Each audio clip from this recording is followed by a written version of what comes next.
హైదరాబాద్ లో ఉచిత కన్సల్టేషన్ మరియు స్క్రీనింగ్ కొరకు ఎవిస్ హాస్పిటల్స్ ని సంప్రదించండి. నమస్కారం అండి. నేను Srilatha, chief clinical dietitian, Medicover hospitals, Madhapur.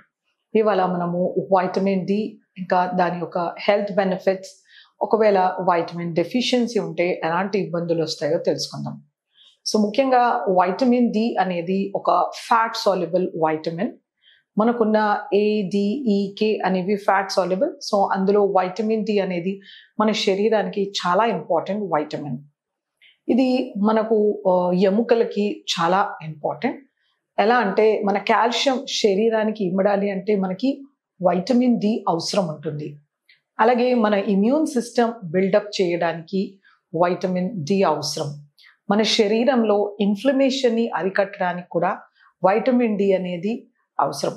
అలాగే మన సెల్ పాలిఫరేషన్కి కూడా మనకి వైటమిన్ డి కావాలి.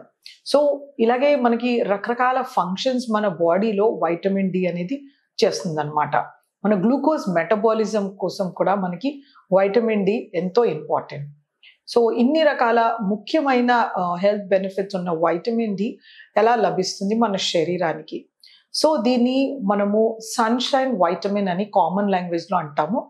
ఇది 1,25 డైహైడ్రాక్సీ కోలికాల్సిఫెరాల్ అని సైంటిఫిక్ నేమ్ దీనికి.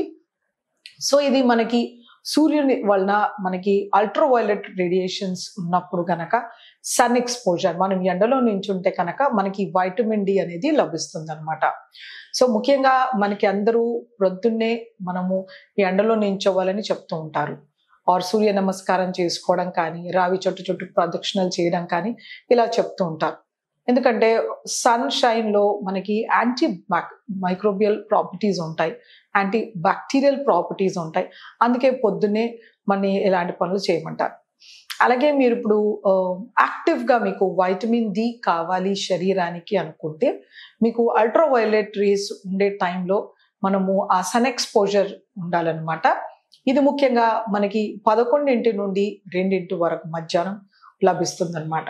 సో అందుకే 11 AM నుండి 2 PM వరకు అరగంట సేపు మనము సన్ ఎక్స్పోజర్ అంటే మినిమల్ క్లాతింగ్, చిన్నగా స్లీవ్లెస్ కానీ, చిన్న స్లీవ్స్ ఉన్నవి కానీ, మనము ఫేస్, ఆర్మ్స్ ఎక్స్పోజ్ అవ్వడం, మెన్ అయితే చిన్న షార్ట్స్ వేసుకోవడం, అలా చేస్తే కనుక మంచి వైటమిన్ డి అనేది లభిస్తుంది అనమాట.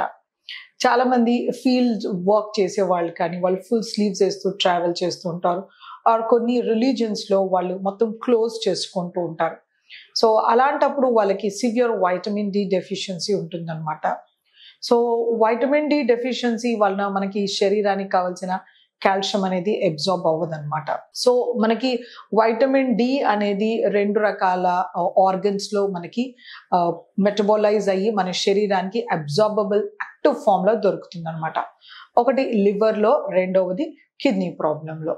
సో ఒకవేళ మనకి లివర్ కానీ, కిడ్నీ ప్రాబ్లం కానీ వచ్చినప్పుడు మనకి వైటమిన్ డి అనేది సరిగ్గా మెటబోలైజ్ అవ్వకుండా, అది యాక్టివ్ ఫామ్లో కన్వర్ట్ అవ్వకుండా మనకి డెఫిషియన్సీ వచ్చేస్తుంది అనమాట. చిన్నపిల్లల్లో మనము రికెట్స్ అనే వ్యాధి చూస్తుంటాం అనమాట, కండిషన్. ఇది వాళ్ళ కాళ్ళు ఇలా నిటారుగా స్ట్రైట్గా ఉండాల్సింది ఇలా బో లెగ్స్ లాగా ఫామ్ అయిపోతాయి అనమాట చిన్నపిల్లలు. అలాగే అడాలసెంట్స్, అడల్ట్స్, టీనేజ్ వాళ్ళలో మనం ఆస్టియోమలేషియా అని చూస్తుంటాము. అలాగే పెద్దవాళ్ళలో దీని కాల్షియంతో పాటు వైటమిన్ డి డెఫిషియన్సీ అప్పుడు మనం ఆస్టియోపొరోసిస్ చూస్తూ ఉంటాం అనమాట. సో మనకి ఏ ఏజ్ గ్రూప్లోనైనా వైటమిన్ డి అనేది చాలా ఇంపార్టెంట్. అది మనకి చాలా స్టడీస్ చెప్తున్నాయి ఏంటంటే, మన వైటల్ ఆర్గన్ ఫంక్షనింగ్ కోసం మనకి వైటమిన్ డి అవసరం. మనం ఇన్ఫెక్షన్స్ని తట్టుకోవాలన్నా, వాటిని ఫైట్ చేయాలన్నా కూడా మనకి వైటమిన్ డి అనేది అవసరం. సో అందుచేతనే మనము వైటమిన్ డి అనేది సరి అయిన మోతాదులో తీసుకోవాలి. ఒక ముఖ్యమైన విషయం ఏమిటంటే, మన భారతదేశంలో 80% మందిలో మనకి వైటమిన్ డి డెఫిషియన్సీ అనేది కనబడుతుంది. ముఖ్యంగా ఇది వైట్ పీపుల్ అంటే సన్ ఎక్స్పోజర్ సరిగ్గా లేని వారికి, ఎండ పడిన దేశాలలో వైటమిన్ డి అనేది మనం చూస్తున్నాం ముందు నుండి. కానీ ఇప్పుడు మన ట్రాపికల్ కంట్రీస్, మన ఇండియా లాంటి సూర్యరశ్మి మనకి ఎప్పుడూ లభిస్తూనే ఉంటుంది.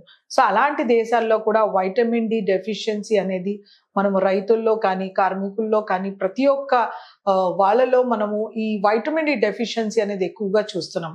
సో దీనిపైన చాలా మోతాదుగా పరిశోధనలు అనేవి జరుగుతున్నాయి. సో మనం ఆహారం నుంచి ఈ వైటమిన్ డి అనేది ఎలా తీసుకోవచ్చు? సో కొంతమేరకు మనకి కోడిగుడ్లలో వైటమిన్ డి లభిస్తుంది.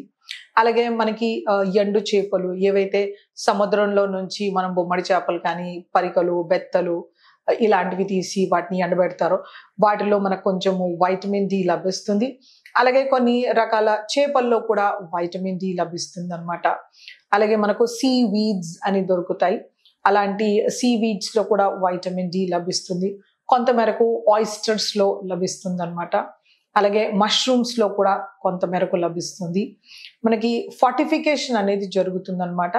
కొంచెం మన గవర్నమెంట్ ఆఫ్ ఇండియా వీటిని ఆహారంలో ఖచ్చితంగా ఫార్టిఫై చేయాలన్నప్పటి నుంచి కొద్ది రకాల ఆహారంలో వీటిని ఫార్టిఫై చేసినప్పుడు మనం అలాంటి ఆహారం తీసుకున్నప్పుడు మనకి వైటమిన్ డి లభిస్తుంది అనమాట.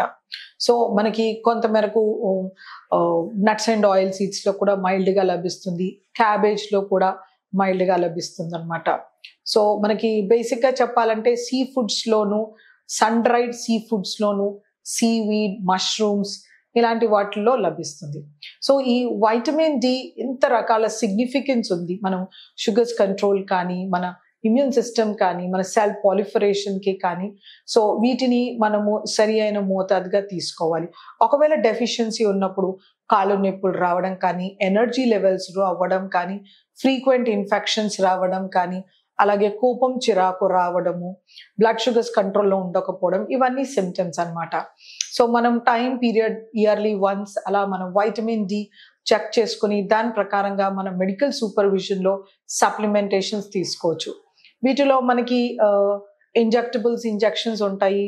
అలాగే పౌడర్ ఫార్మ్స్ దొరుకుతాయి టాబ్లెట్స్ లోను, తర్వాత నానో ఫార్మ్స్ లోను, ఆయిల్ క్యాప్సూల్స్, లిక్విడ్ ఫార్మ్స్ లో రకరకాలుగా దొరుకుతాయి అనమాట. సో మనకి ఈ నానో ఫార్మ్ ఆఫ్ లిక్విడ్ చాలా బాగా అబ్జార్బ్ అయిపోతుంది. అలాగే మనకి ఆయిల్ క్యాప్సూల్స్ కూడా బాగా అబ్జార్బ్ అవుతాయి అనమాట. సో మన డెఫిషియన్సీని బట్టి మన మెడికల్ సూపర్విజన్లో ఈ వైటమిన్ డి తీసుకుంటే మన ఓవరాల్ ఎన్నో రకాల హెల్త్ బెనిఫిట్స్, మన శరీరానికి మోస్ట్ ఇంపార్టెంట్ స్కెలిటల్ సిస్టమ్ బాగా ఉండడానికి వైటమిన్ డి ఎంతో తోడ్పడుతుంది.